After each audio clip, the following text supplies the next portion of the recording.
Now, Wave 31 Storm Tracker Chief Meteorologist Taylor Knust with 31 Triple Doppler.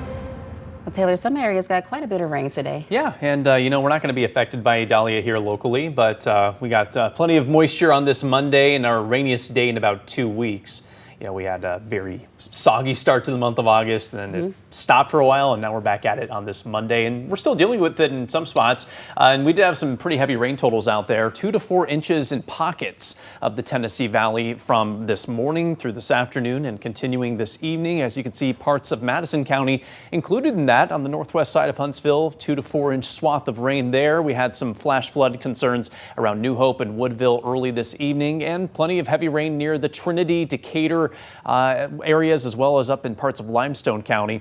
Pretty much everyone has picked up rain at some point over the last 24 hours, so that's good to see after a dry stretch we have had recently. Here's the latest from 31 Triple Doppler. The rain becoming a little less widespread than we saw even a couple of hours ago, but there are still a handful of showers and storms out there. We'll start farther south, where the strongest of the storms continues to move across Coleman County. An estimate of about 1 to 1.5 inches of rain has fallen between Coleman and the Bremen area just in the past hour or two. Over in central Lawrence County, we're dealing with some moderate rain there as well. Parts of Morgan County also seeing that. Nothing more than some very light showers in DeKalb County at this moment. Jackson County looking dry, and we are drying out in Madison County with nothing more than a little light rain in far northwest corners of the county and a little bit of rain lingering in parts of Lincoln County, Tennessee as well. So things beginning to quiet down to some extent, but it definitely feels humid outside thanks to all the rain we have had today. Those dew points are still in the mid 70s, and so too are our temperatures. 100% humidity in Huntsville at this hour, and we have widespread temperatures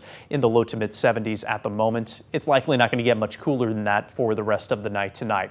Let's walk through future radar for the remainder of the night. A possibility of some reinvigoration of a handful of showers and storms, but these again should be pretty isolated, and by sunrise on Tuesday, most if not all of that clears on out of here. So once again, I do think it will be a mainly dry Tuesday morning drive, not as many issues as what some of you had to deal with earlier this morning. By the afternoon, we get developing scattered thunderstorms from mid-afternoon through the early evening.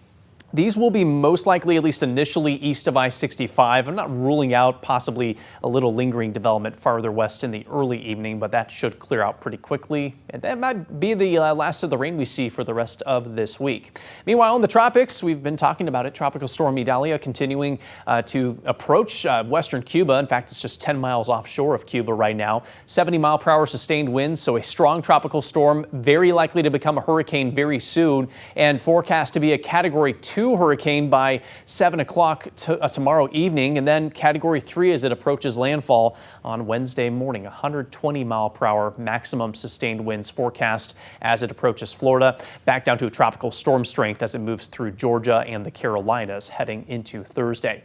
Little to no impact for us locally in North Alabama. It will be a breezy day on Wednesday with gusts out of the north around 25 miles per hour, but nothing more than that. In fact, we're going to have drier air moving in on Wednesday. Those dew points will be falling fast from Tuesday into Wednesday.